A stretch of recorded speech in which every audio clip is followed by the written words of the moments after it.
You need me on that wall. I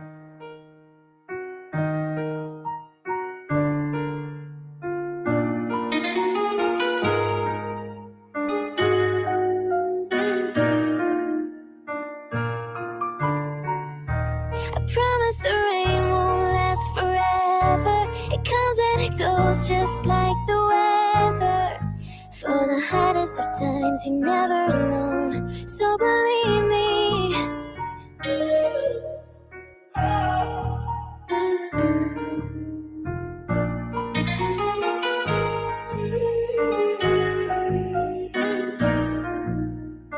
So be.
hypnotized, you get hypnotized. In this world full of lies, you hypnotized by the truth in the skies.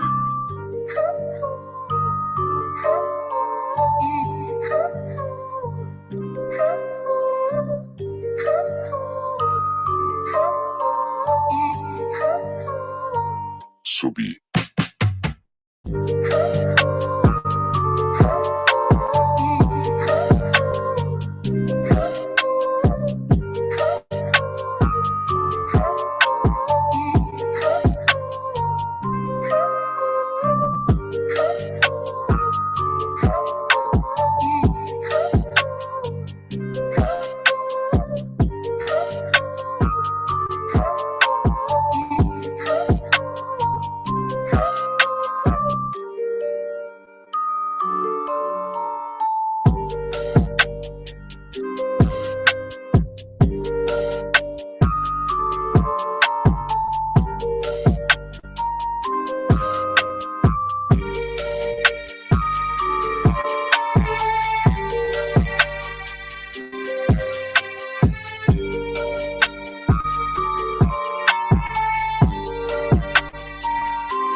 Yeah, we just about ready, y'all. What's up, y'all? What up, what up, what up? We getting started in 1 minute.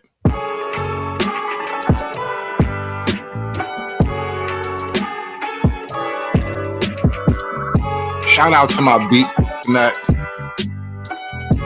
Got the no copyright beat plug out here.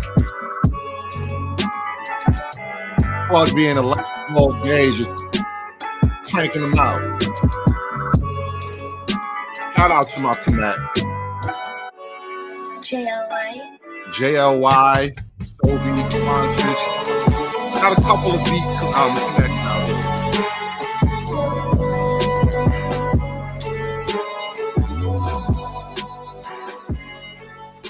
let's get into tonight's discussion. Evening. Welcome to the show, everybody.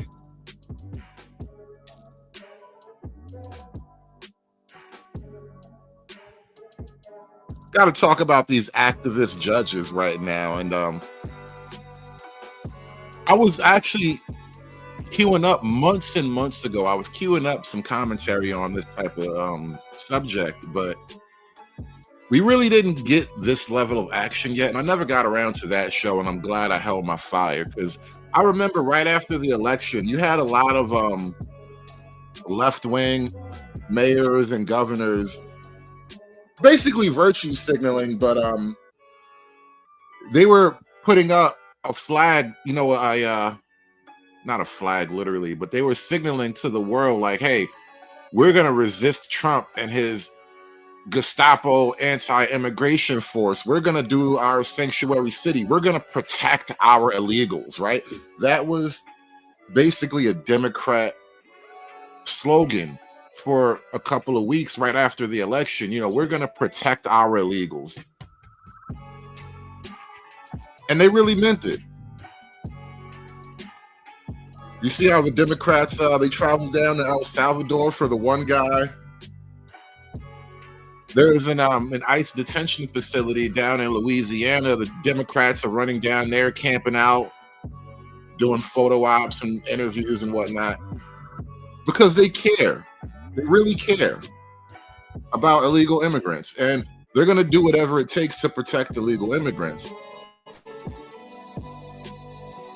Even if it means breaking the law, even if it means maybe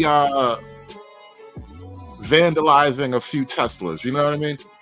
Whatever it takes, by any means necessary, right?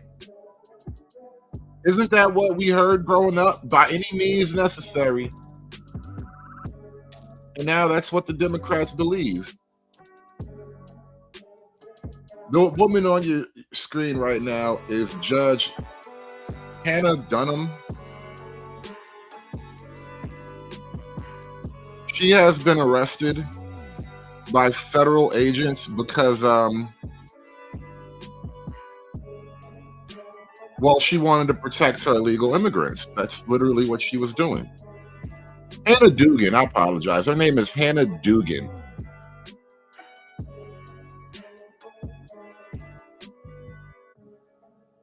Former Judge Dugan apparently helped to hide an illegal immigrant from federal authorities right in her courthouse.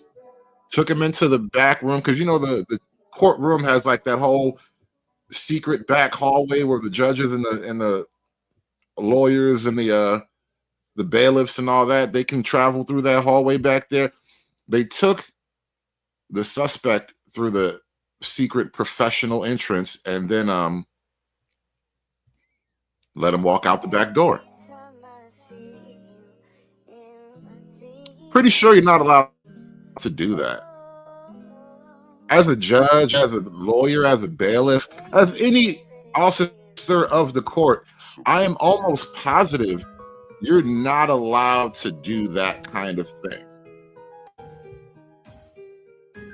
But that's what happened. And so we have an issue in America, and I was thinking about this months ago with the mayors and the governors vowing to defend their illegal immigrants. Do you think the Democrats would push the country to the brink of civil war or beyond, to an actual conflict over illegal immigrants? Do you think the Democrats would tear America apart over illegal immigration? Which would almost kind of prove the invasion theory of it all, right? Because people on the right, people who are hostile to the immigration movement, people like myself, avowed right-wing nationalist fascist and such, I feel like I'm being invaded. I feel like I am being aggressed upon, And if the Democrats are willing to tear the country apart over illegal immigrants, then it only reinforces my feeling of being aggressed upon. You're not making me any more comfortable with your vicious defense of the dirty stranger. Why do you love dirty foreigners more than you love me? You're supposed to love me. I twerked for you. Well, not me personally, but you know what I'm saying. March for you. Lord knows how much of my tax money you funneled off to all your little private pet groups. But that was still my money. And all I'm saying is, if the Democrats are willing to go to war over illegal immigration, what does that tell you about how they feel about me? You were supposed to love me. You said I was special. Shout out to the Midwest Request, donating memberships to the church. Thank you all for joining the church. Please take your seats. We are just getting into tonight's discussion. American Men, I could only, you know how good that would be for my channel? If CNN were to discover a nascent Black American fascist movement growing right under their noses, they wouldn't even know what to do with me. They would call me the nigger Fuentes. That's literally what they would call me.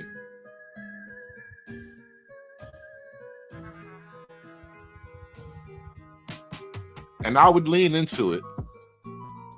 I would walk that talk.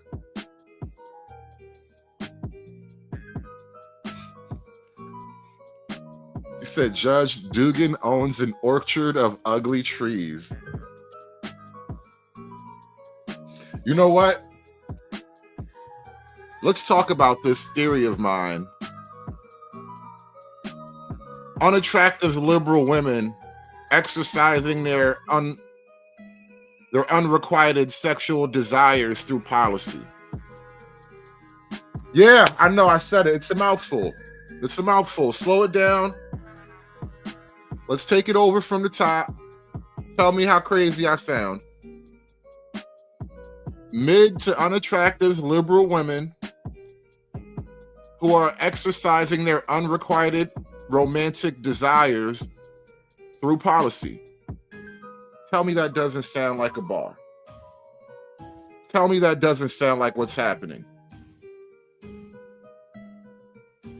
I can see in this woman's face not only the hatred of all the white men who would have never touched her in high school, but a desire for revenge at the hands of the brown men who would touch her for freedom.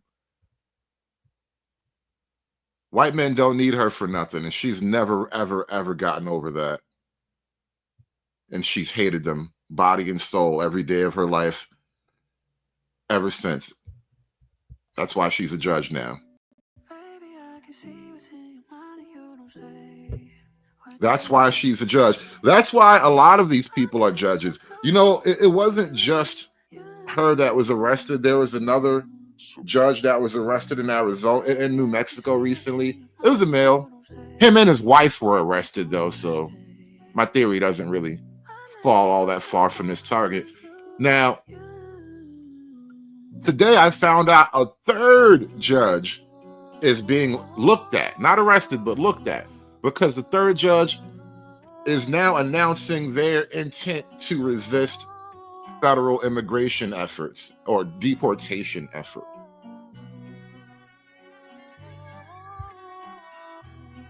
And it just kind of makes you wonder, like, do we have too many angry, bitter, lonely women in positions of power?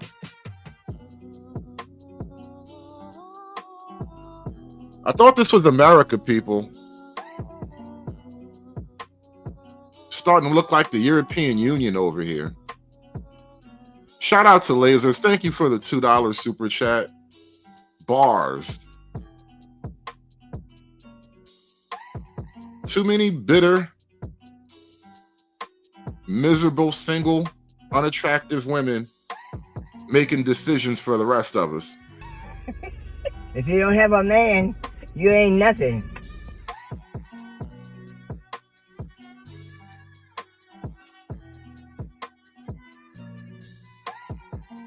Now we all gotta suffer because she ugly. Yeah, I said it. I said it.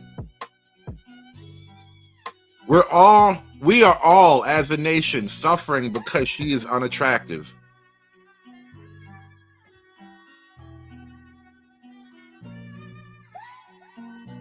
If she had like 4 more points on the 1 to 10 scale, we might not be dealing with this. Nobody ever wants to look at it that way. Because I'm special, though. I'll tell you these things.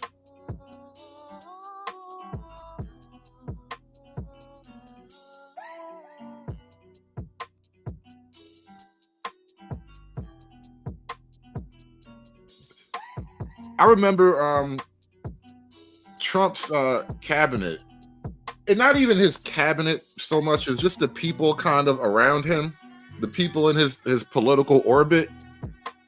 They started going down, getting all these different cases against them, different charges against them.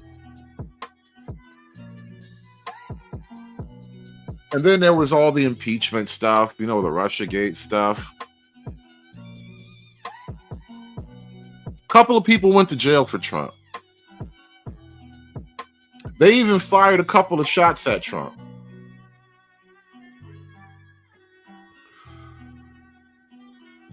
And you know what they tell you, man? You know what they say, right? When you come at the king, you best not miss. And so it appears that Trump has declared he's vowed revenge against the entire liberal left-wing establishment.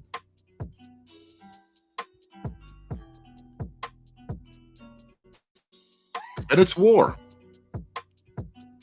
We are in a season of political warfare. We've been in one for quite a while, but nobody wants to call it a war until the other side starts punching back. Sort of like the gender war, right? It wasn't a gender war until guys bought microphones and plane tickets, you know?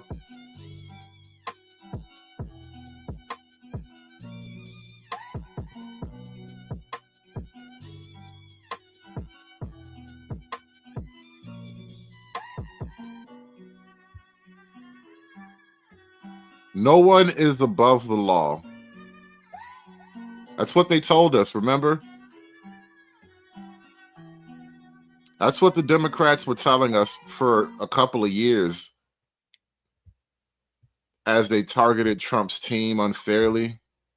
No one is above the law. That's what I remember hearing distinctly over and over and over and over and over again. No one. None of you. Not above the law. Not here.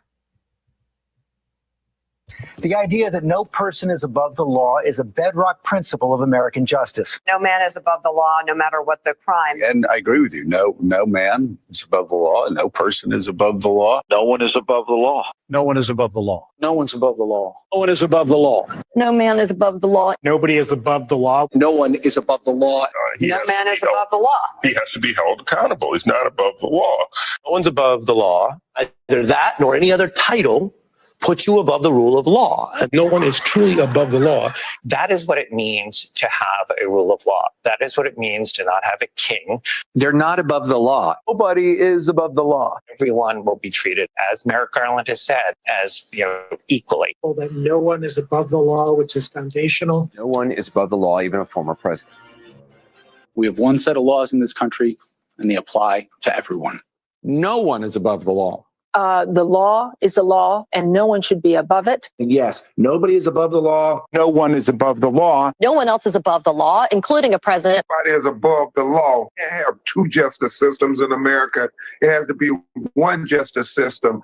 And Anybody who breaks the law should be held accountable. And that no one is above the law. No one is above the law, and our president is not above the law. I always thought that this country, that no one was above the law, especially the president. Well, Sandra, also in Boston, ICE there arresting another illegal alien charged with aggravated child rape. It's just the latest example in what appears to be a recurring problem in the state of Massachusetts. But instead of cooperating with federal agents, a Boston judge is now holding an ICE agent in contempt of court. This is after the agency took a different man into custody in the middle of his criminal trial. Senior correspondent Eric Sean has all the details. So, Eric, what the heck happened here? Yeah, Bill, he was on trial in a Massachusetts state court, but the judge dismissed the case because ICE grabbed the defendant. And now that judge, well, he's blaming the ICE agent. Where are you taking him? Where are you taking him? Where are you taking him? Take a look at this video of William Martel LeBron as he left court on the second day of his trial in Boston. His attorney says he is being taken by ICE agents who then stashed him in an SUV and drove away. Martel LeBron is from the Dominican Republic. He is charged with giving false information when he applied for a Massachusetts driver's license. But his arrest by ICE prompted Boston Municipal Court Judge Mark Somerville to blast the agency, accusing ICE of violating Martel LeBron's rights. And he held the ICE agent in charge of the case in contempt of court. This is a disturbing case. This is a case of obstruction of justice. It's a case of violating the defendant's right to be present at trial and confront witnesses against him. Now, just a few weeks ago, we have this judge out of Boston arresting federal agents. They had the federal agents arrested for attempting to complete this mass deportation project. And now we're arresting judges for obstruction of justice. The judge had the feds arrested for obstruction. Now the feds are arresting judges for obstruction.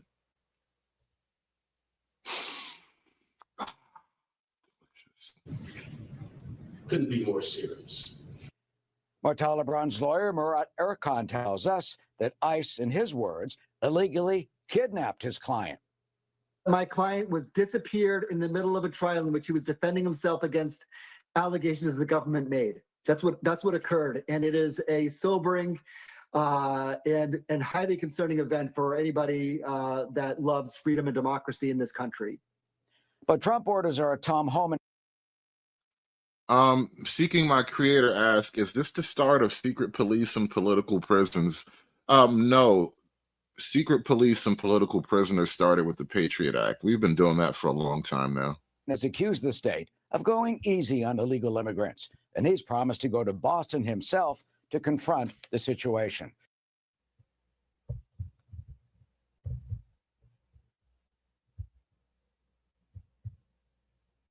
You don't arrest a judge unless you have a very good reason to do so. And there was no very good reason when the FBI decided to arrest Judge Dugan today. Because Judge Dugan was only ensuring that ICE was following all of the proper procedures and laws when she led them to the Chief Justice's office. And considering that ICE did not have a judicial warrant, but an administrative one, she was doing everything in her power to make sure that the laws were being followed.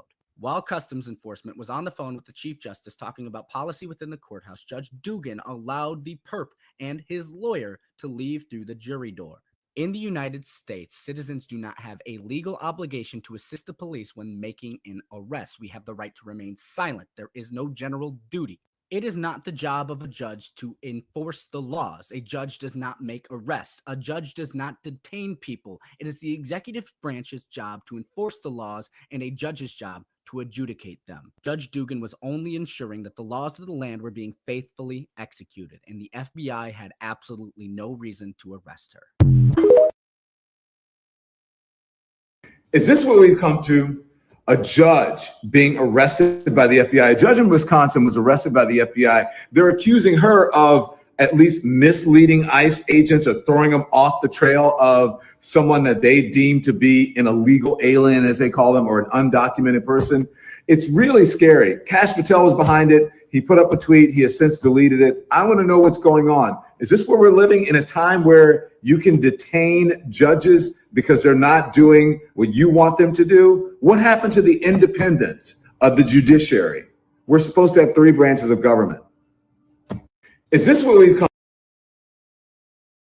This morning, the Trump administration's FBI, headed by Kash Patel, arrested a Wisconsin judge for simply standing up for the rights of immigrants. This is without any historical precedent and truly terrifying.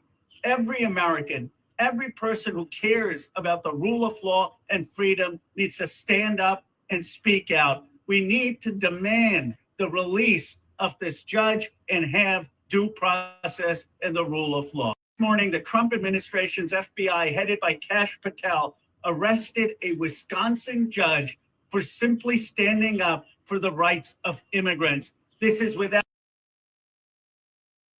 There's this individual case of this judge. There's also potentially the intimidation factor towards all judges, right? That this has an effect on trying to scare and intimidate judges into not ruling against Trump or otherwise acceding to Trump and the Trump administration's demands. When you say we must do whatever we can to defend the independent judiciary in America, what do you think that we should do? We've seen people instantly and spontaneously react by going to the courthouses, by going to the streets to protest. Do you think that matters? And what else do you think could?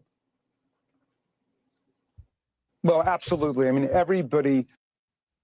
You know, when the judge is in her courtroom behind her bench wearing a COVID mask and also puts a COVID mask over the face of her Abraham Lincoln bust, I don't feel we have a fair and impartial jury in here anymore. You don't look like a fair, nor do you look like an impartial jurist. You look like Fat Karen. Who aspires and attains to public office in America, regardless of which branch they're in, is just a servant of the people. And the people need to manifest their outrage about these assaults on judicial independence. The first branch of government, the legislative branch, Congress, must do the same thing. We must reject all of these attacks on individual judges, some of which have led online to violent threats and death threats. There was a bomb threat made against Justice Amy Coney Barrett's sister. And there have been lots of threats made against judges, but we've got to defend them against that, and we've got to defend them against impeachment. There have only been 15 federal judges impeached in our entire history, always for corruption charges like bribery or tax evasion, never because somebody in government disagrees with the content of their opinion. As Chief Justice Roberts said just a few weeks ago, the proper response to disagreement with district court's opinion is to appeal the opinion, not to impeach the judge.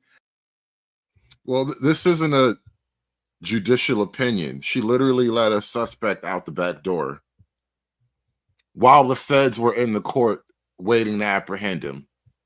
You really just can't do that. So there's this constant vilification and demonizing of the judges that we've got to turn around. And obviously, arresting a county court judge in Wisconsin is a dramatic escalation of these tactics. A dramatic escalation, and one I think that will escalate the kind of response that they get as well. You guys look a little nervous, man. Y'all look kind of afraid. You look worried. This is her courtroom, Boris, and she's in control of her courtroom. We've never had a case like this. The only one that resembles it is one in which the judge took actual steps to deceive and prevent ICE from coming in. She handled it and said, look, if you want to make an arrest, don't do it in my courtroom. Don't exploit it. You can do it on the street. There's no principle that says she has to somehow aid them in their facilitation of the arrest of this man. I think I agree. It's a real.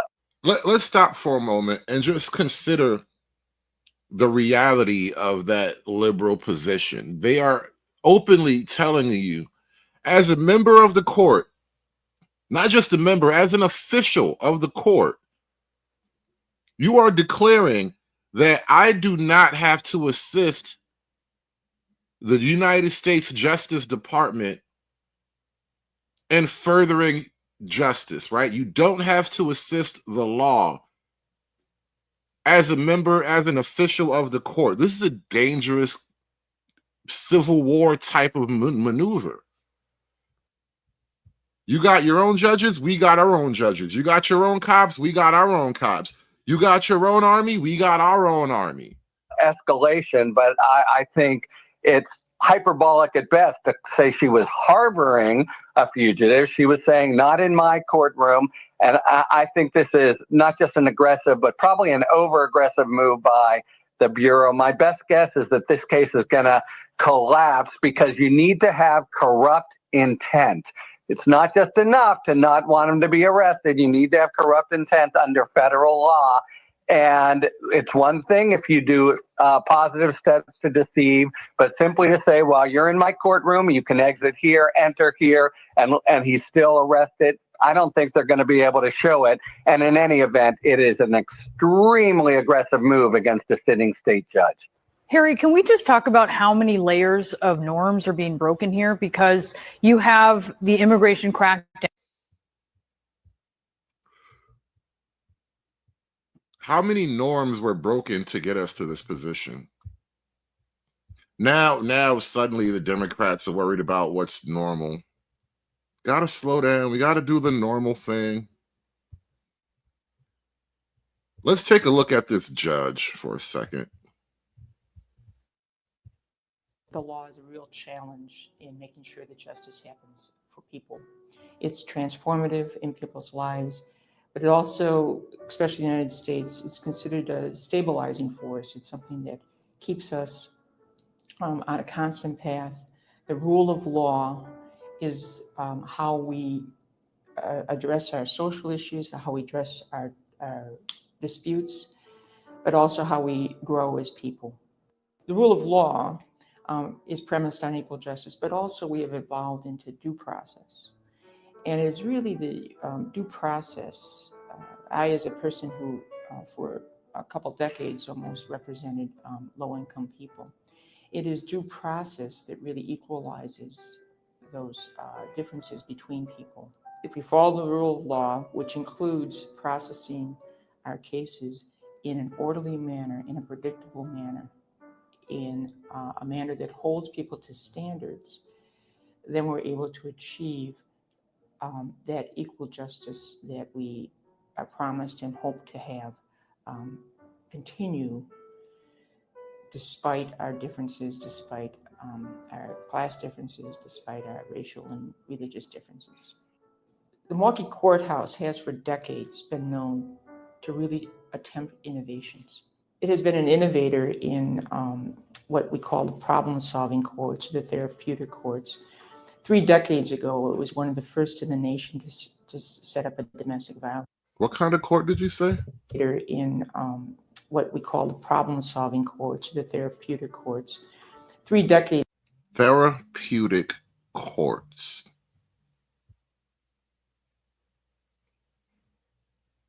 How can the court provide therapy? Anybody ever been to court before? Put a 1 in the chat if it was anything but therapeutic. I don't know how court can be therapeutic. I don't even know why that should be a goal for you. Therapeutic court. You know what's so fun? The judge got a little bit of bullpen therapy. That's a real therapy. Bullpen therapy is a real thing. Shout out to the judge getting a little bullpen therapy. Now you can go to court and get some therapy too. Years ago, it was one of the first in the nation to set up a domestic violence court. It now has a veterans court and a drug therapy court, a mental health court.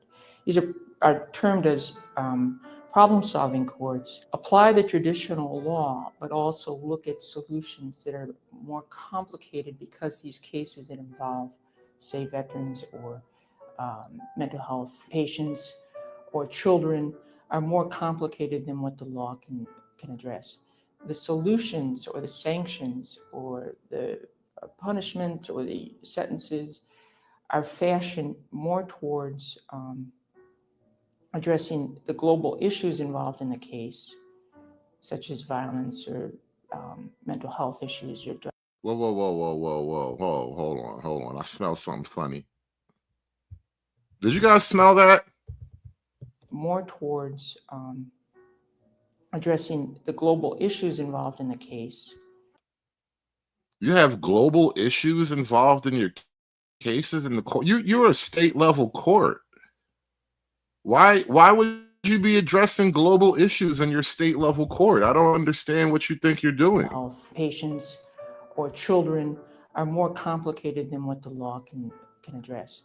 The solutions or the sanctions or the punishment or the sentences are fashioned more towards addressing the global issues involved in the case, such as violence or mental health issues or drug treatment issues, rather than punishing outright. Working with nonprofits.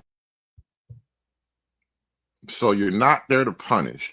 You're not there to punish people who break the law. You're there to combat global issues like mental health and what was that? Case, such as violence or mental health issues.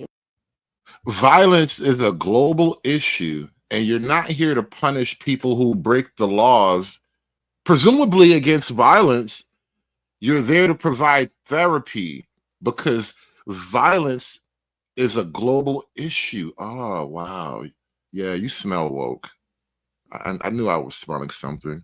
In the case, such as violence or mental health issues or drug treatment issues, rather than punishing outright.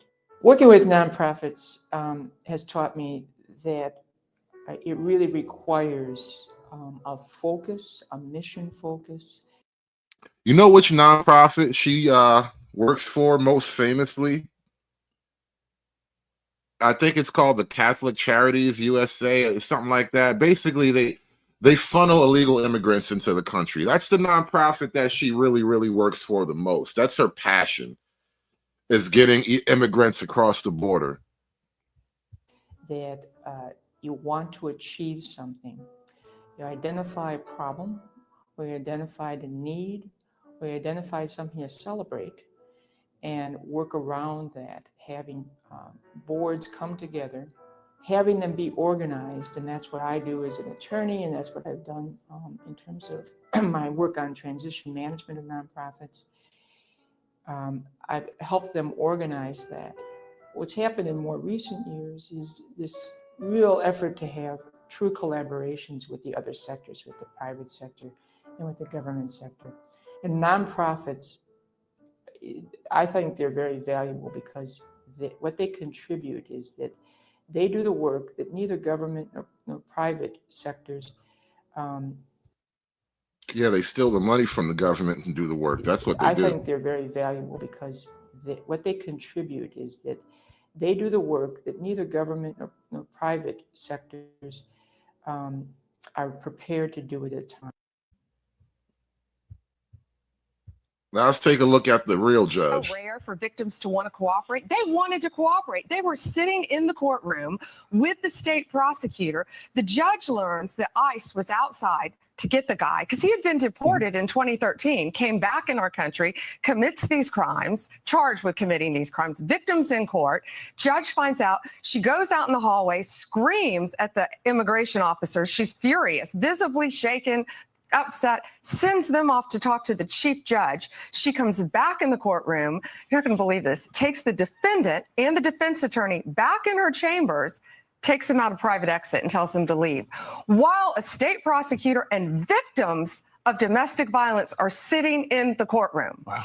You know, Madam make Attorney this up. General, great to have you here, and thanks for coming back on America Report. So we remember these words of Tom Homan, the border czar. This was March 17th, and his message on these judges who apparently are trying to get in the way of this administration's efforts. Listen. I'm proud to be a part of this administration. We're not stopping. I don't care what the judges think. I don't care what the left thinks. We're coming. So when you see these judges trying to obstruct your efforts to make this country safer, what is your message to them? Tom said, we're coming. Tom got that big football player neck. Tom looked like he got a lot of police brutality cases in his record, but they hushed it up though because everybody likes him. He looks like he really got the job done. We're coming. So when you see these judges trying to obstruct your efforts to make this country safer, what is your message to them?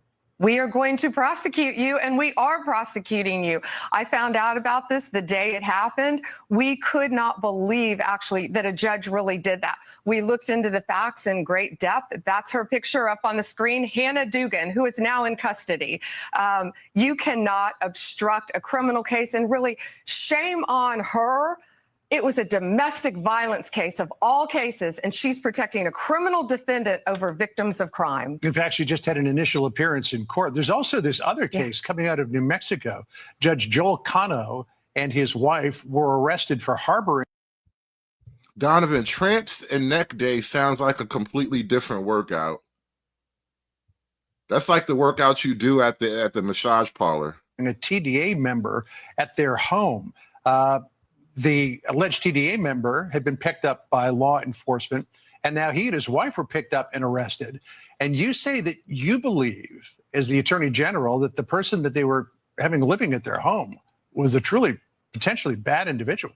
Yeah, that's the judge up on the screen now who got arrested. Yeah, his name is Ortega. He was a known TDA member, known TDA member. So he comes through Eagle Pass, December 2023.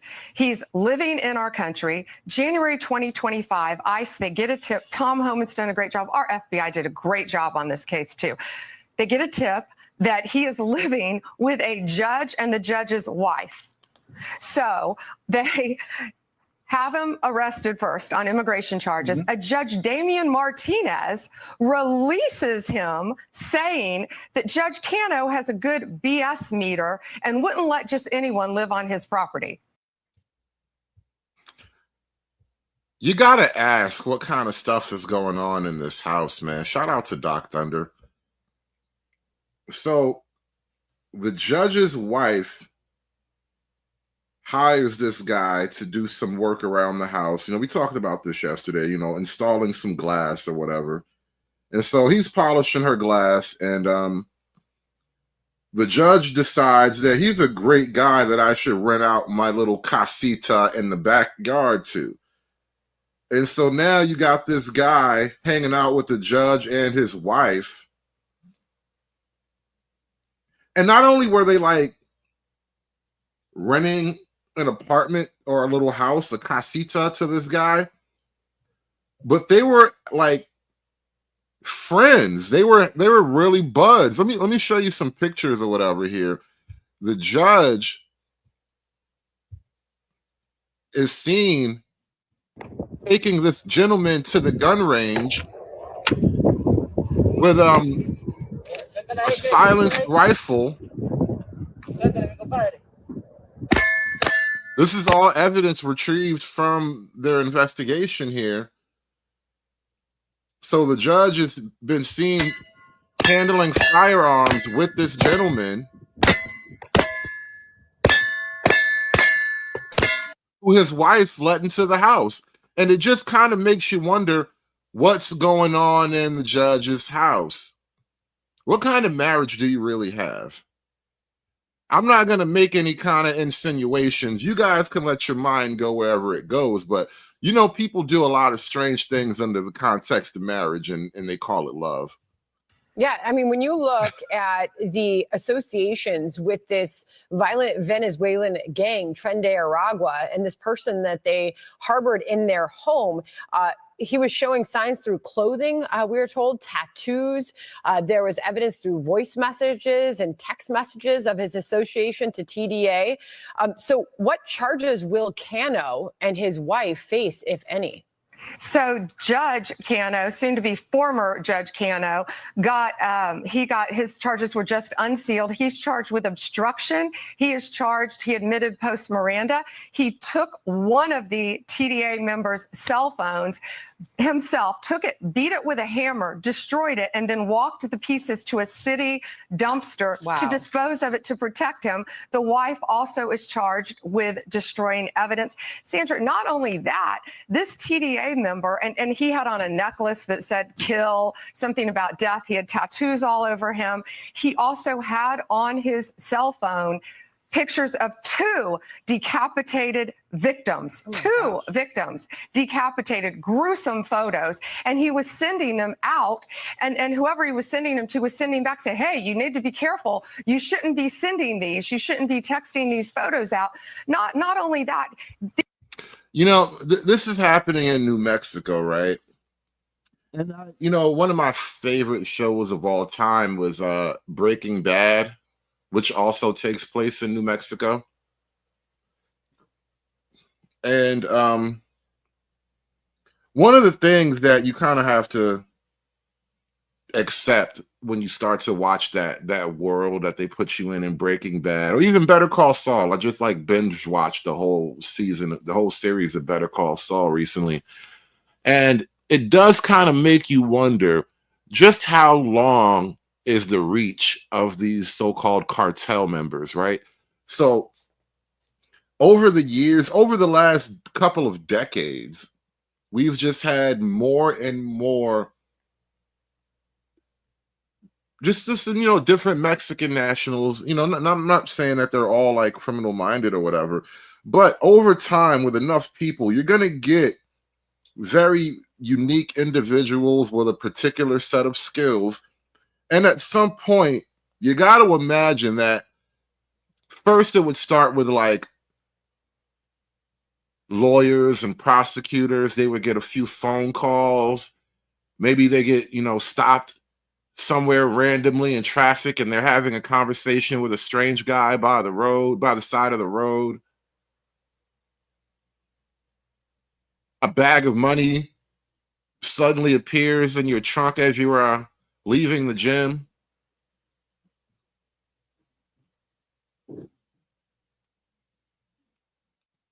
How corrupt are our judges, especially in that southwestern region of America?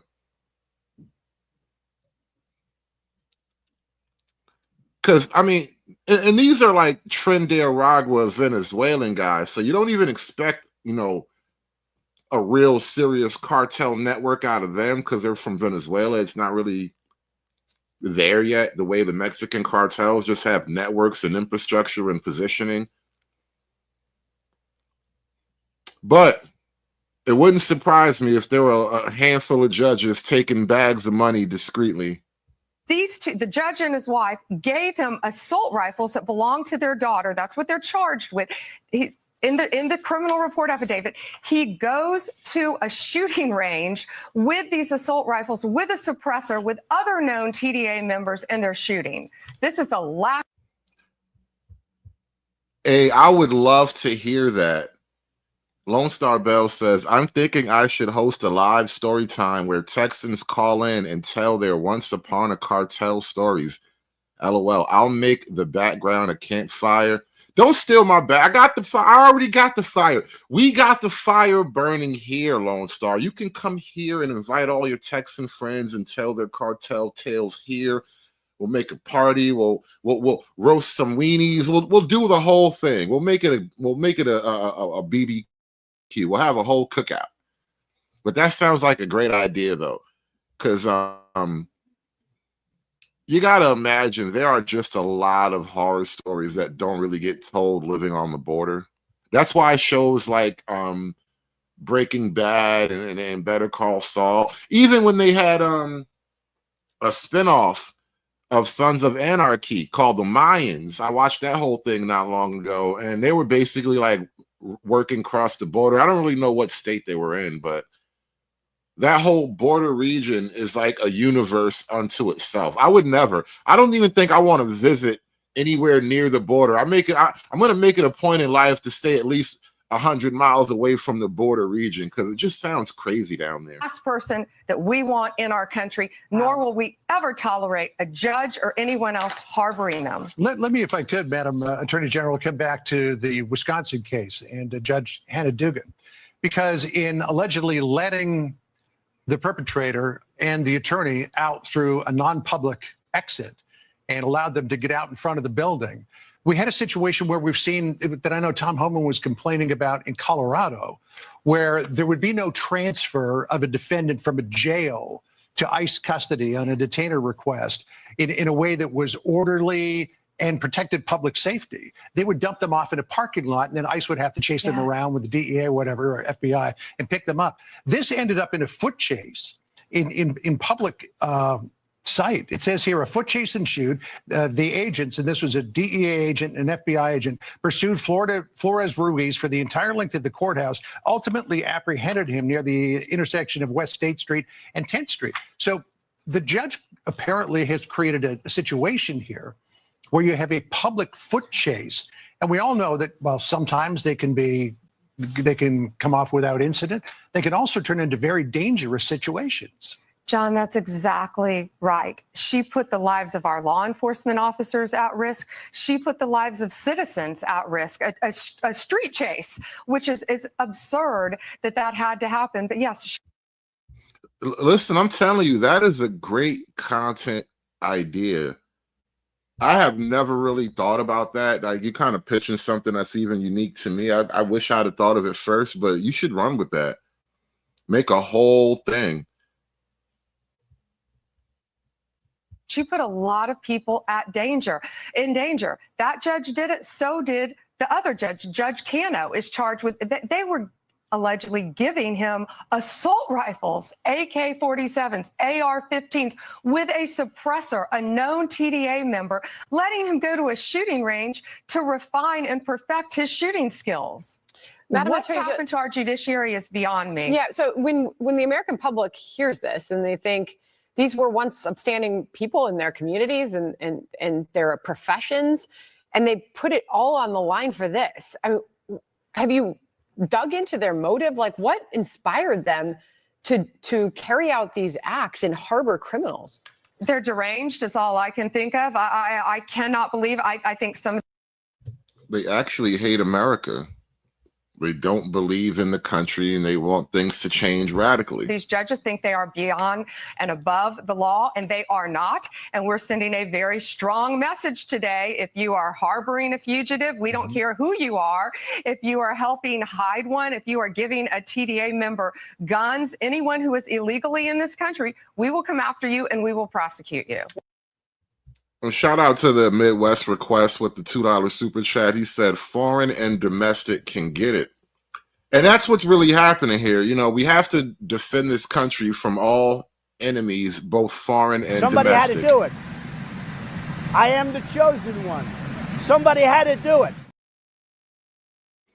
Shout out to the Midwest Request with the $2 super chat. Hit that like button for me, guys. We got a lot more to get into. The hoes are mad all over the internet, and they're actually having a protest right now. I was watching a little bit of this earlier before I went live, but they are protesting right now. Let's give it up for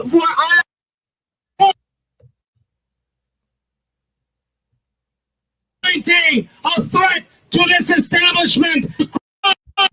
Our movement in East LA was leading tens of thousands to march to demand equality, to demand equal rights, equal access to education. The FBI cracked down on them. When hundreds of thousands of workers went on strike, the FBI was sent in on them. And now, when Judge Dugan did her job, checked those pricks and eyes, made sure that it was a judicial warrant, and when it wasn't, she followed the law. Dude, we have a Native American Mexican midget with a Palestinian kafia wrapped around his shoulders. What in the hell is going on here? I don't even know why. This is like a character from a Marvel comic book. We got a real live Mexican American engine midget with a Palestinian scarf. Sent them onto her. And just like those cowards in the FBI were sent. He crawled out of the melting pot. That's what happened. This is what the melting pot produces. To the people, we, the people, will mobilize against them. This is what it's going to take if we really want to win. And who here wants to win? And I'm not talking about simple victories. There's no such thing as a simple victory anymore. This is do or die, okay? Yep. We gotta take this seriously. We have to seize this moment. Yes. As Ryan was saying, if there's checks and balances and we continue to go unchecked, they're not gonna stop. It's going to be open terror. It already is for so many of us. But guess what? We are here today.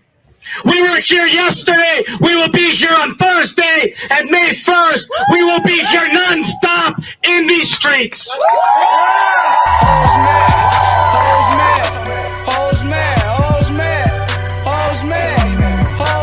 This is about targeting women of color in the United States of America. Don't tell me, because I didn't get a single apology. Time has expired. My life was threatened. Thank you. Hoes mad, hoes mad, hoes mad, hoes mad, hoes mad, hoes mad, hoes mad. You have the right to get an arrest warrant and you have the right to get a summons. And that they got an arrest warrant for a judge shows that they wanted to make this a spectacle. Last point I want to make is I presented to a grand jury and indicted a state prosecutor. I indicted a prosecutor and I got a summons because I didn't want to make a spectacle. They made a spectacle of this case. Well, and they announced it on X as well, and then deleted it, but announced it on X. Why wouldn't you want to make a spectacle of it? I mean, the fact of the matter is there are liberal Democrat elected officials, not all judges, some are mayors and others, all over this country who have said repeatedly since Donald Trump became the president that they would like to obstruct his principles and his program when it comes to deporting illegal immigrants. Here you have this person. If these facts are proven true, obviously that's exactly what she was trying to do here. Why? Hey, man, don't start no mess, won't be no mess. All you have to do is nothing. That's it. I like having a get down or lay down president. I like having Beanie Siegel as the president, you know? Get down or lay down. That's it. That's what we're doing now. We're not negotiating. We're not trying to reach a consensus with our liberal brothers and sisters. No. Get down or lay down. These are your options. Why wouldn't you want to Let me make? respond to that. Why, well, let me. Why? Because You asked me a question, let me respond. Well, let me tell you my view. The Okay. spectacle is important because a message has to be sent to everybody else. We're not going to put up. You've been elected by people to uphold the law, and some of the laws that have been most flagrantly violated in this country are immigration laws. You've got to get on board with upholding all the laws, not just Let the me ones you like. respond, Scott. Here's the reason. Yeah, you got to get on board. Yeah. Tell them, Scott, get down or lay down. You got to get on board. We're not really giving options. That's not what we're doing anymore. You had options with the last guy, but he was old and retarded. We're not him. Okay, Kash Patel is head of the FBI. You said you had to. Is an Let me embarrassment. just respond to something. Yeah, you said, go ahead. Which is that you said, well, you got to worry about the impact on the community. Yes. The president and the Justice Department and his people have to worry about the impact of illegal immigration on the country because nobody's been worried about that for years. And the reason this is important is because this is one of Donald Trump's biggest criminal justice priorities. And frankly, it's one of the American people's biggest priorities to control this. And you know well, there are people all over towns, all over this country who have been working overtime to try to stop him from executing on this agenda. If she turns out to be one of them, a spectacle is warranted so other people will stop doing it. I appreciate. People respect violence, man.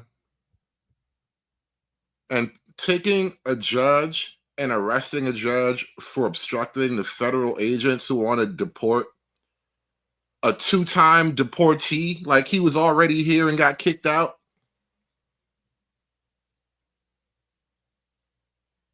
We got to do legal violence to her. We have to commit legal violence against her. She has to go into jail. She has to go through the system now.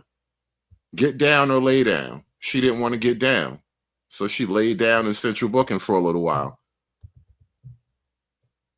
Country who have been working overtime to try to stop him from executing on this agenda. If she turns out to be one of them, a spectacle is warranted so other people will stop doing it. I appreciate, Scott, you saying if she turns out to be one of them, because I She's think doing- that she's it is very doing much work. something that we will see what happens in this case. But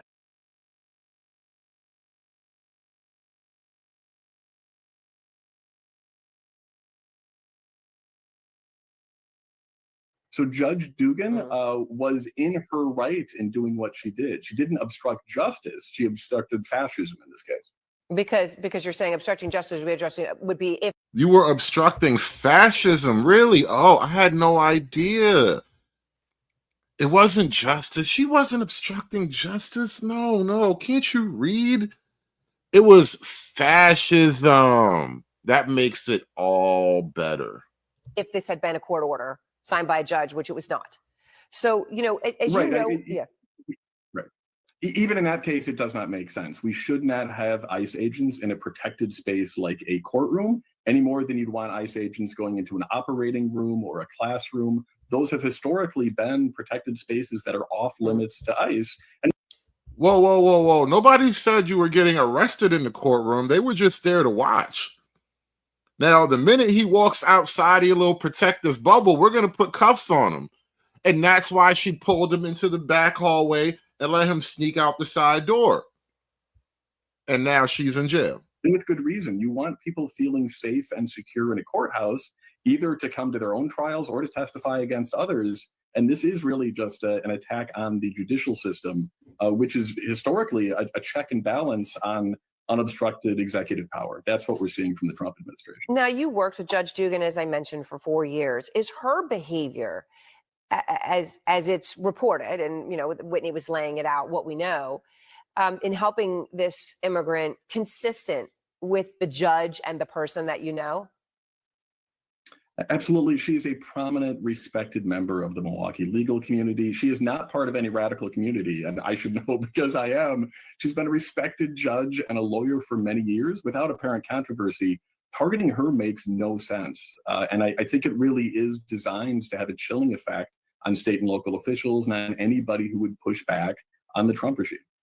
So she was released on bond after her initial appearance today. You heard, her legal representative saying they're going to fight vigorously. They believe she'll be exonerated. But do you think, from knowing her, when you talk about the chilling effect of this or what the impact will be, is she willing to? How far is she willing to go? I mean, if it means serving time in jail, if it ever gets to that sort of a thing, is that? Lock her up. Lock her up. Lock her up. Remember they were chanting that about Hillary? We got another one. Something you think she'd be willing to do? I mean, I'm not going to speculate as to whether or not she's willing to serve time in jail. It is absolutely ludicrous that these charges were brought to begin with. Somebody had just asked me this morning, what can we do to support Judge Dugan? And I said, well, obviously, there aren't going to be charges brought because she hasn't done anything wrong. And several hours later, she was in handcuffs. So this is not something that anybody anticipated. I think, nobody is trying to be a hero here, but she was literally trying to be a hero, though. She helped what she thought was a victim of the racist, white supremacist Trump administration escape his dragnet. She was trying to be a hero. Judge Dugan is doing what all of us will be called to do in the days and weeks and months to come, and it's standing up for people in our community that are being targeted by the Trump regime. Yeah, Dem-S 13. Facts, man. Facts, Webster. That's how the Democrats look right now. Like Dem-S 13.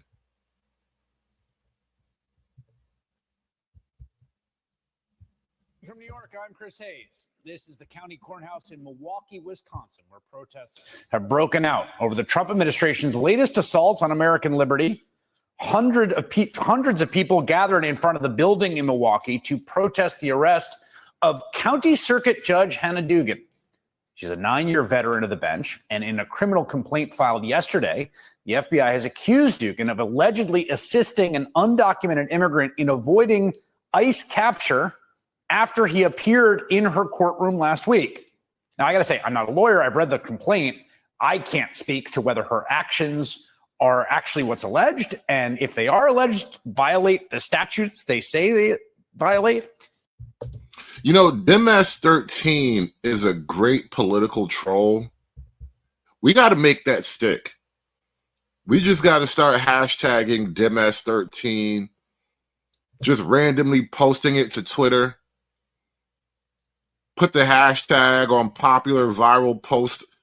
We got to make MS-13 a political reality, because there's no coming back from MS-13 politically.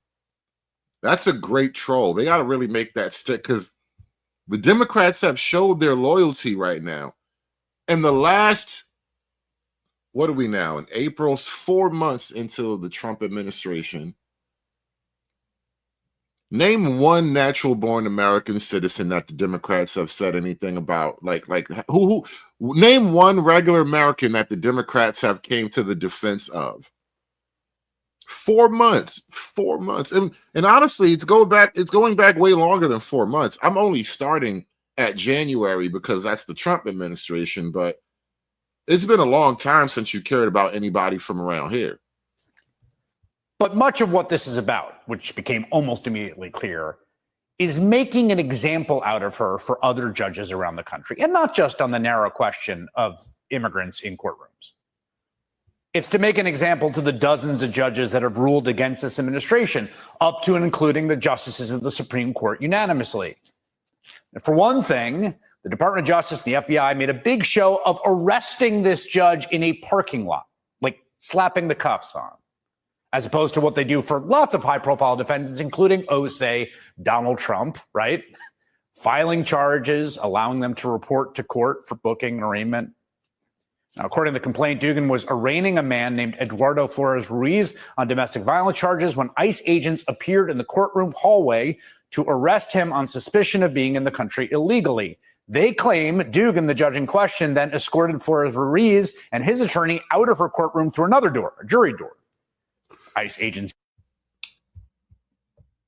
Shout out to Donovan Warland in the chat. You always have interesting little factoids to make you think about. He says that Mike Pondsmith, the cyberpunk game inventor, writer, he foresaw in the future history of the game, quote, the purge of the lawyers, and then martial law.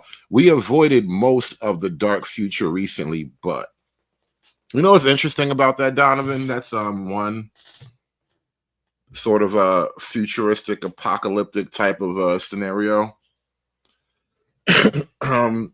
I was reading up on, well, not reading, but watching a lot of content about Starship Troopers lore and the original concept that the original writer, not the film producer, but the actual writer of the original novel, he actually had to fill out the entire universe to explain his sort of fascist utopia that we get at the beginning of Starship Troopers, right? And there is a point in their march toward fascist paradise where they had like the turmoil that we all live through now politically, and they got to a thing that is very similar to what you just talked about here in the Purge of the Lawyers. There was an era just before they kind of worked it all out where it was like the rule of the experts. I guess the closest thing I think we could relate it to now would be like a technocracy, like techno-fascism or something like that, where like basically, rule of the experts, which is kind of how the left and the liberals and the Democrats, that whole social order, that's kind of how they envision the way things should work. Like I went to school to study XYZ. That means I'm an expert and I know better than you, so I should be in charge of everything. And they had to go kill all those people so they could make Fascist Paradise. And then we had the Starship Troopers bug wars. Did arrest him after a foot chase. Today, about 8:30 a.m. local time, as Judge Dugan was headed into the courthouse for work, the FBI came back for her, intercepting her in the parking lot, arresting her, transferring her to the custody of the U.S. Marshals. Dugan's legal team put out a statement saying Judge Hannah C. Dugan has committed herself to the rule of law and principles of due process for her entire career as a lawyer and judge. The judge will defend herself vigorously and looks forward to being exonerated. Now, the real way you know that her arrest was part of a propaganda move is from the administration's propaganda. As Dugan was being arrested by the FBI, Trump's FBI director, Kash Patel, was tweeting about her case. We believe Judge Dugan intentionally led federal agents away from the subject to be arrested in her courthouse, allowing the subject, an illegal alien, to evade arrest. Most people don't know this. This is a very obscure quote from Sun Tzu, but you can look it up, double check, tell me if I'm wrong. But Sun Tzu said that in war, one must arrest his enemies and then troll them on Twitter. This is victory. I swear to God, look it up. That's literally Sun Tzu. Patel called the man a legal alien before he's had his due process. The judge was running a pre-trial conference for this man on criminal charges in her court when ICE agents came in without a court warrant issued by a judge. That's a tactic that ICE agents use all the time, but are now using in courthouses across the country, which is new. Basically daring judges who are used to controlling their courtroom, who's in and who's out, right, to stop them. But there's no question what message they and their partners on Trump TV are trying to convey here. So when you see these judges trying to obstruct your efforts to make this country safer, what is your message to them? We are going to prosecute you, and we are prosecuting you. I found out about this the day it happened. We could not believe, actually, that a judge really did that. We looked into the facts in great depth. That's her picture up on the screen, Hannah Dugan, who is now in custody. You cannot obstruct a criminal case, and really, shame on her. They're deranged is all I can think of. I cannot believe. I think some of these judges think they are beyond and above the law, and they are not. And we're sending a very strong message today. If you are harboring a fugitive, we don't care who you are. Again, even under the facts as alleged in the criminal complaint, I'm not sure harboring a fugitive is true about this judge in question. Pam Bondi putting independent judges on notice. And if the message is still too subtle for you, the flurry of posts from Trump's... It doesn't matter if it was only for 5 minutes in the judge's chambers. You were harboring a fugitive, and that is a crime. As a judge, you should know that. You went to law school and everything. Borders czar Tom Homan and his Homeland Security advisor, Stephen Miller, should make it clear. No one's above the law. Don't cross that line. Again, the context here is they see the judiciary and due process and legal protections as competition, as something to vanquish and overcome. This morning, the USA Today obtained and published a copy of the Attorney General Pam Bondi's directive. Well, if the judiciary sees itself as standing in the way of fascism, then that is something we have to overcome. Let me share something else with you.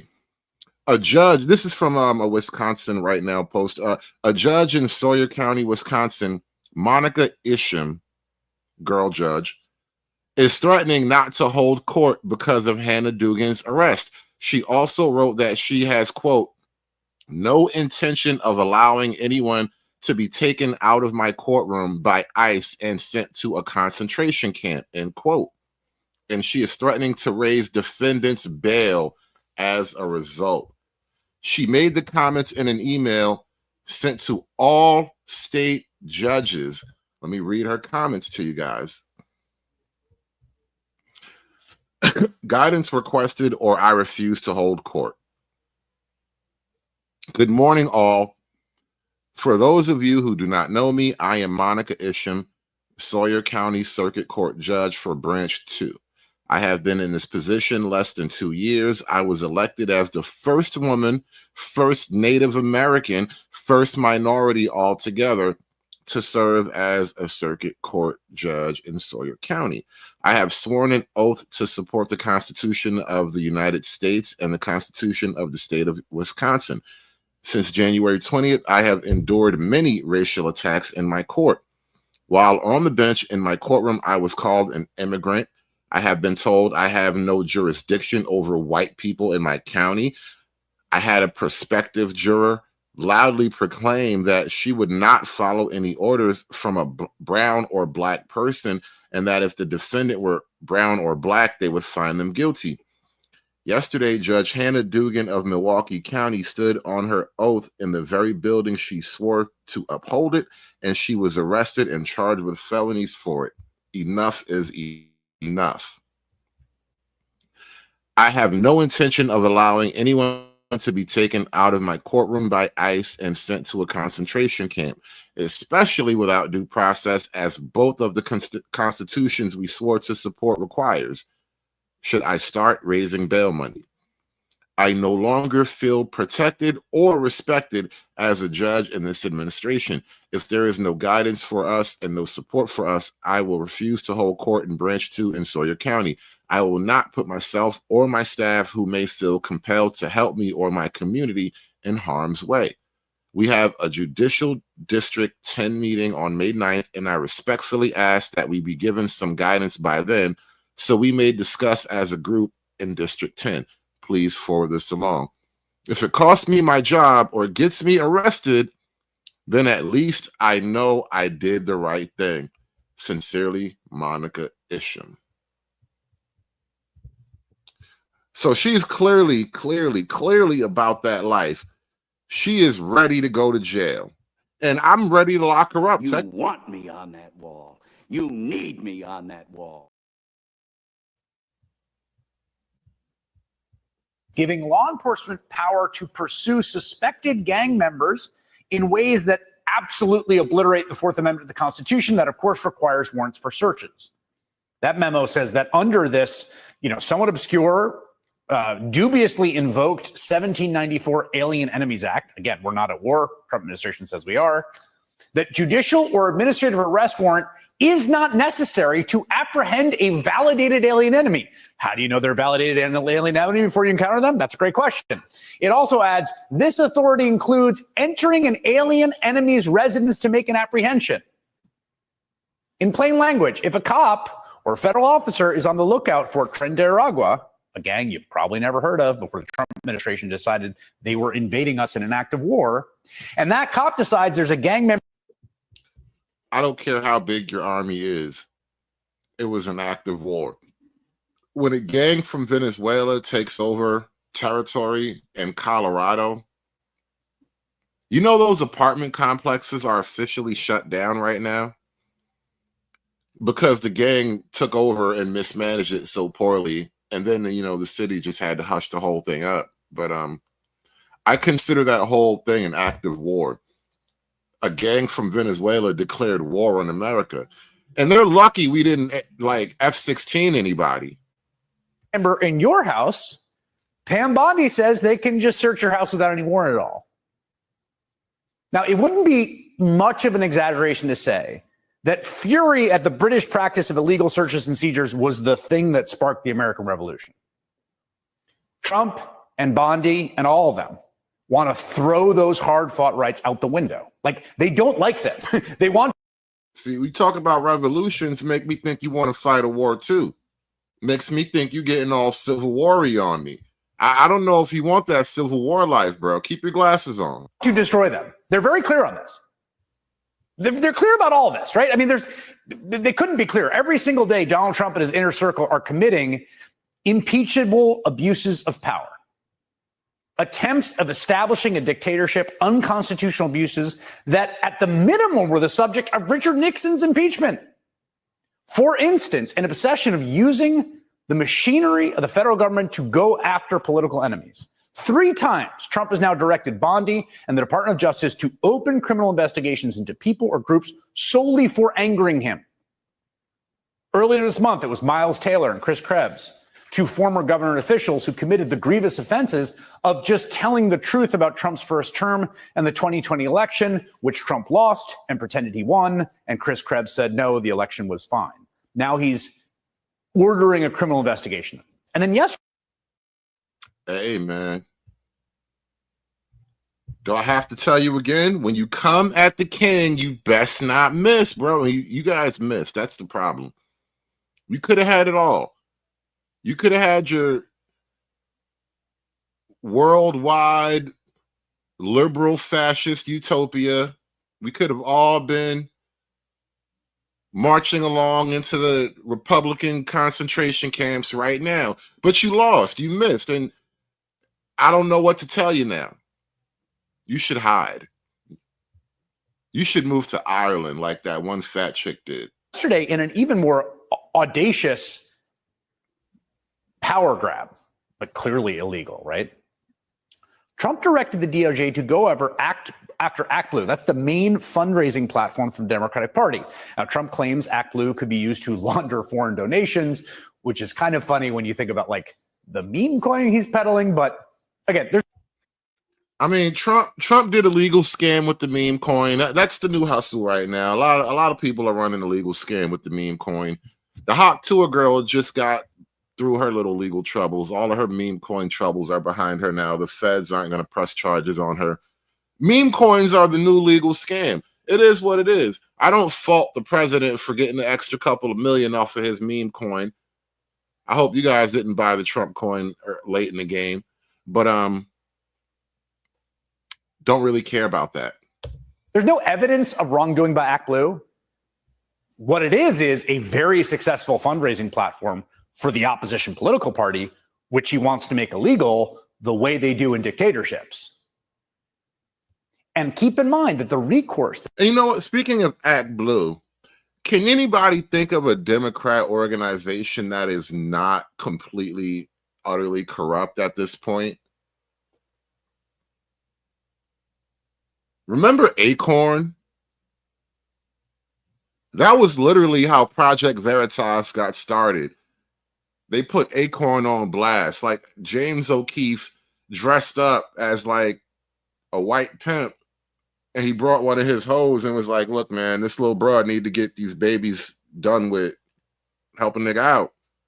And he recorded the whole conversation. Name a Democrat organization that is not corrupt. That all these targeted entities have that Trump is going after illegally, unconstitutionally, un-Americanly. The legal recourse they have is to go to the courts, which is what they've largely done.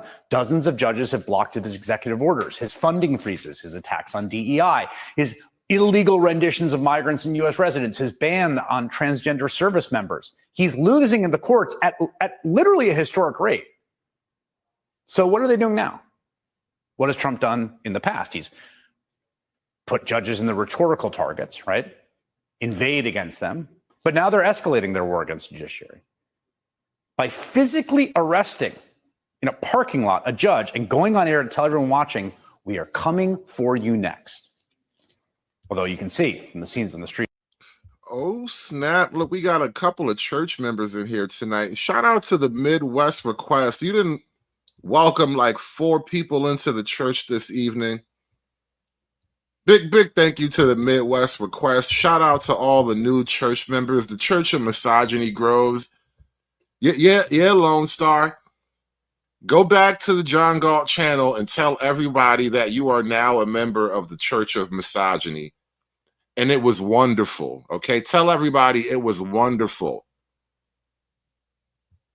Even that big gay one that you guys still talk to. Tell everybody the Church of Misogyny is great. And you visited and it was awesome. The girls were comfortable. The guys were polite and respectful. There's nothing but good vibes in the Church of Misogyny. Go back home and tell everybody what you saw here tonight. Get it again. Okay, I'm going to say it again. I come in the name of Jesus. Repeat it after me, bitch. I come in the name of Jesus by the power of the Holy Spirit. Shout out to the Church of Misogyny. The flock is growing. Street in Milwaukee, where that judge was arrested, at least some Americans are not accepting Trump's dictatorial moves quietly. Milwaukee County Executive David Crowley joins me now. Mr. Crowley, thank you for joining me. I'm curious how you first learned about this today. Milwaukee got a black mayor? Get out of here. Milwaukee got he's a young nigga too. Look at Milwaukee's black mayor. Get out. I didn't know Milwaukee had a young nigga as a mayor. Oh, nah. Oh, nah. Milwaukee's got problems. If I was the president, the first thing I would do, I ain't gonna lie, I'm black and I'm proud, but I hate niggas though, I swear. I gotta find a way to put a restraint on some niggas, I swear to God. Cause like niggas be geeking, like a lot wrong with our country because of niggas. I swear to God, every other culture look out for themselves. Niggas be geeking. Like niggas are the reason why America is the way it is. And white people too. White people too, no bullshit though. But niggas be geeking though, for real. So I gotta do something about the niggas though. I gotta keep them in line. I gotta keep them in line, bro. We gotta make some laws for niggas. No bullshit. Strictly niggas. Niggas. That's what they first. Niggas first, and then our learned about this actually planting trees in one of our parks. It is Arbor Day. And when I learned about this, quite frankly, I was quite shocked. I couldn't believe what I had seen. I was horrified by the actions of the FBI coming on. Did you hear this nigga? He was out planting trees. Did you hear that? Hold on, this nigga was planting trees. Oh, stop. Get out of here. No. They got this young brother. He got on a suit. He got his hair cut nice. He wearing glasses. And he was out planting trees. Where did they find this nigga? This nigga is an arborist. Toby be good nigga for massa. Good nigga. Don't send Toby away. They went and found them a good nigga. Oh, where did they get him? He plant trees. He loved nature. County Executive David Crowley joins me now. Mr. Crowley, thank you for joining me. I'm curious how you first learned about this today. I first learned about this actually planting trees in one of our parks. It is Arbor Day. And when I learned about this, quite frankly, I was quite shocked. Even Chris Hayes laughed at that. Hold on. Even Chris Hayes laughed at. He said this nigga was planting trees. Did you hear the last? It was real subtle because Chris got to be a professional about this. Look, listen close. In one of our parks.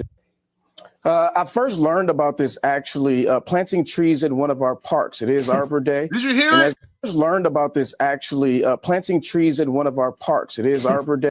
I first learned about this actually planting trees in one of our parks. It is Arbor Day. This nigga, he loves nature.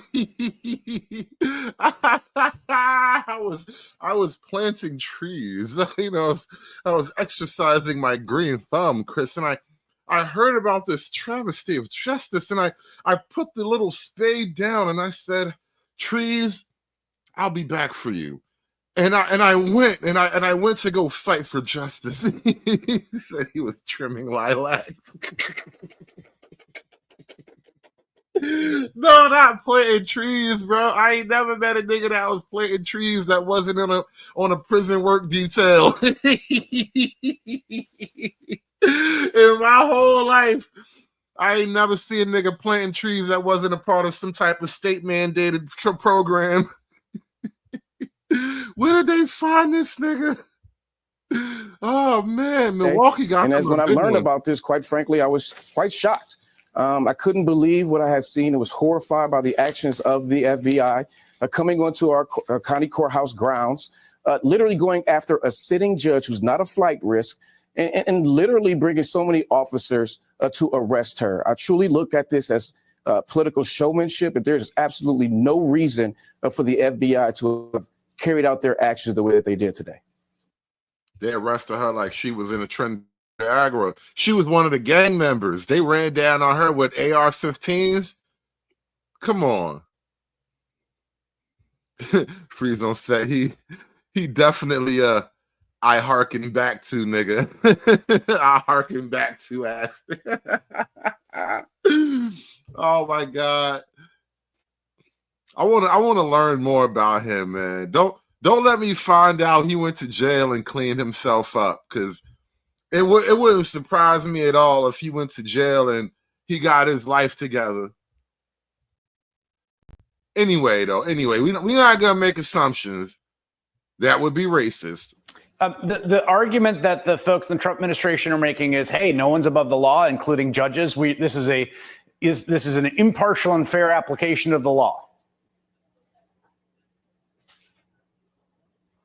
Well, I absolutely agree that no one is above the law, but that also means that no one is beneath its protections as well. And so we don't need to litigate this case out in public. We know we're going to see this happening throughout. Remember, though, the Democrats, that was all they were talking about before, how no one is above the law. You know, and now it's like, wait a minute, we got to slow things down. Let's make sure the law is really the law here. I don't know what you mean. The court system. But regardless of the facts, this was put on to be a show. This is really to show intimidation of judges across the entire country, because we know that Republicans in Congress have not been standing up to these terrible policies. It's been our judiciary. It's been our justice system. And so now they're under attack, and it's important now. Portia, did you find something on this young, upstanding YN mayor? Portia, did you find something? Don't tell me his mugshot popped up. Did you Google him and his mugshot popped up like on the second page? Oh, he got him a light-skinned black woman. Oh. I thought you found something fun. You know, not that red bones aren't fun, but still. Than ever, that we're not only protecting due process, but talking about the need to protect our democracy. Our democracy is built on 3 different branches of government: the executive, the legislative, and the judicial. And when one of those branches are falling apart, that means our democracy is falling apart as well. So we have to stand up and really talk about this and bring these issues to light.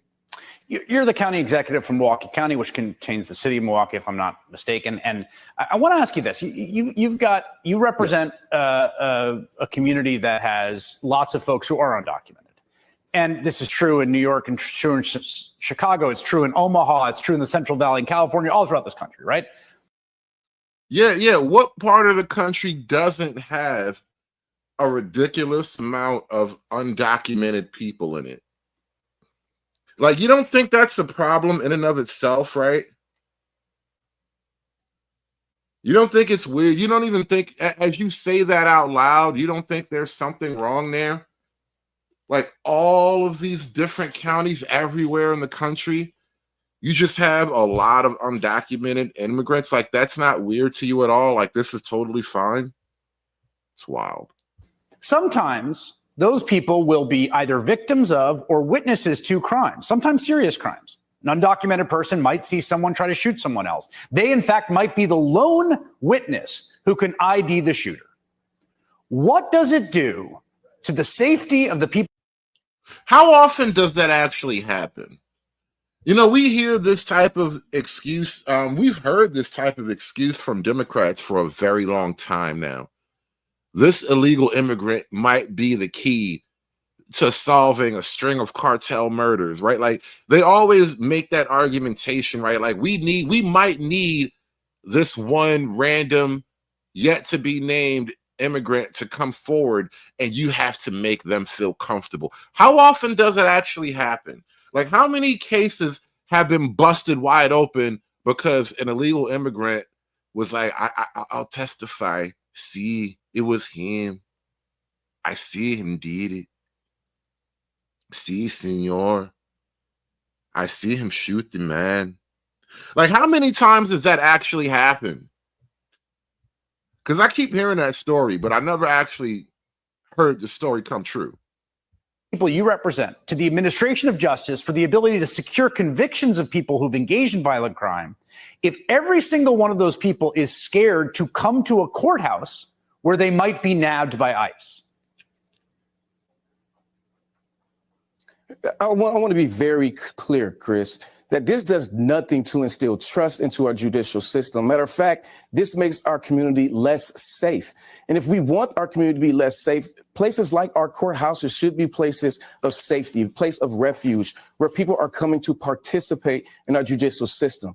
And quite frankly, this sows doubt into. You know what makes the courthouse safe? Men with guns. I don't know. Maybe it's just a New York City thing, because I know a lot of other towns, they just don't have like the money and the manpower.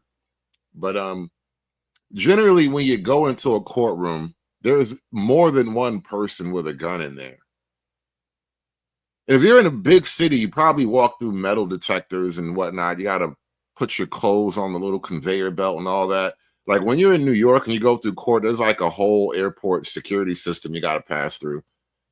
When you're in like small towns or whatever, it's a little bit different. You know, they don't really have that much stuff, but more guns is usually the best way to go. To our judicial system. That's something, quite frankly, that this Trump administration would like to do. They don't want people participating in our justice system, and they don't want people participating in our system in general when it comes down to voting. And so it's important, again, that we're protecting our due process, protecting the judiciary, because they have been protecting us from these bad policies that he's been trying to put in place. And that's why they're under attack. All right, David Crowley, thank you, sir. Appreciate it. The Democrats really hate it when their activist judges get arrested. But I was told by the Democrats they believe in the Constitution and supporting the law. They uphold the law. That's why they punished all the January 6th guys, because no one is above the law, right? No one is above the law. We're going to wrap this up, guys. You have a great night. I found a little musical piece to play us out for the evening, because no one is above the law. Hit that like button, guys. Thank you for watching. I don't know how to, maybe I'll say that again. No person is above the law in this country. I can't say it any more clearly than that. This man was living on a judge's property. This is a picture of the pair from court documents. The American principle. Above the law, and he shall be held accountable. It's so unfair. Projection. It's what you guys do.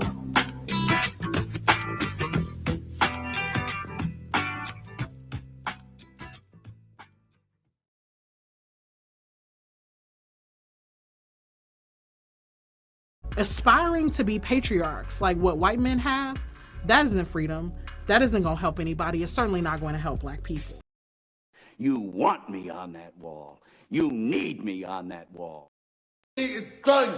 It's done. It's done. It's done. It's done. It's done.